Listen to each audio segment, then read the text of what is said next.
Hello everyone. तर कसे आहात सगळे? दीपास टेस्टी डिलाईटमध्ये तुम्हा सर्वांचं खूप खूप स्वागत आहे.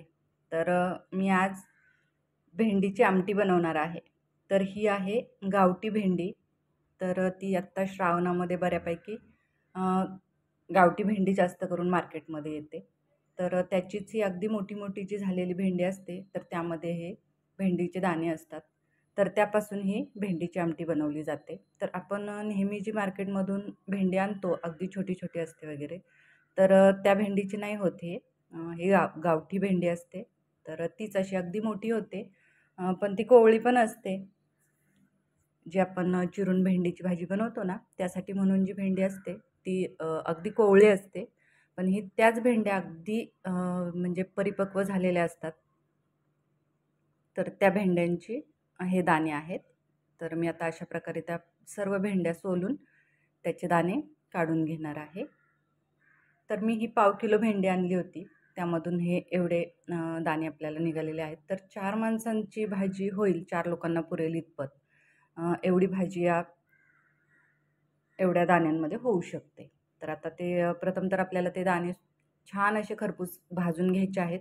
तर मी तेल वगैरे काही घातलेलं नाही आहे. बस फक्त दाणे त्या कढईमध्ये टाकून आपण भाजून घेणार आहोत.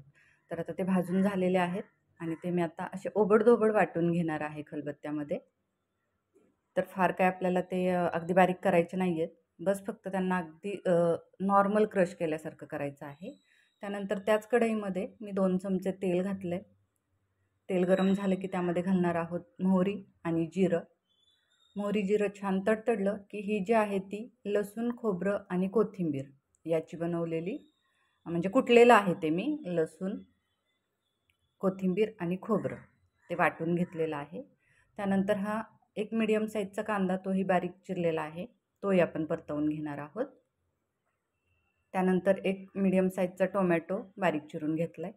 तर कांदा, टोमॅटो आणि वाटण आपलं छान परतलं गेलं की त्यामध्ये मी हळद आणि कांदा लसूण मसाला, तर हळद मी अर्धा चमचा घातला आणि 2 चमचे कांदा लसूण मसाला, ते सगळं छान परतलं की मी यामध्ये 1 चमचा गरम मसाला पावडर घातली आहे आणि 1 चमचा धना पावडर घातली आहे. त्यानंतर हे भाजलेले आणि थोडेसे वाटून घेतलेले दाणे घातलेले आहेत. तर ते दाखवताना माझे राहिले गेले जरा.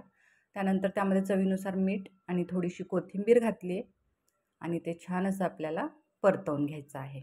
तर ते आता परतवून झाल्यानंतर मी त्यामध्ये घालणार आहे पाणी.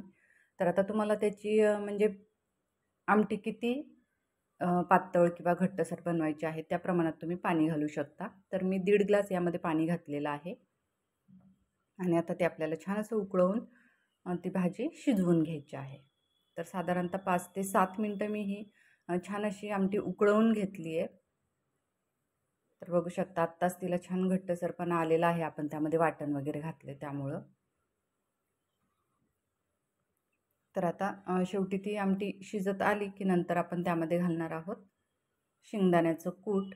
तर मी साधारणतः त्यामध्ये 3 चमचे शेंगदाण्याचं कूट घातलेलं आहे. तर शेंगदाण्याचं कूट बाकी आपल्याला अगदी शेवटी आपल्या आमटी होत होत आल्यानंतर घालायचं आहे आणि उकळीमध्ये कूट घातला की आपल्या आमटीला कसं म्हणजे तरी छान येते. नाहीतर मग ते असं मध्ये टाकलं कूट की ते पांढरं दिसतं आपलं कालवण. तर आता बघू शकता आपली आमटी तर रेडी झालेली आहे. तर ती मी एका बाउलमध्ये काढून घेते. तर ही भाकरीसोबत, चपातीसोबत, कोणत्याही पराठ्यासोबत किंवा अगदी भातासोबतही खायला खूप छान लागते. तर अशी गावरान भेंडीची आमटी कशी वाटली ते तुम्ही नक्की सांगा. तसेच आपल्या चॅनलला कनेक्टेड रहा. थँक्यू.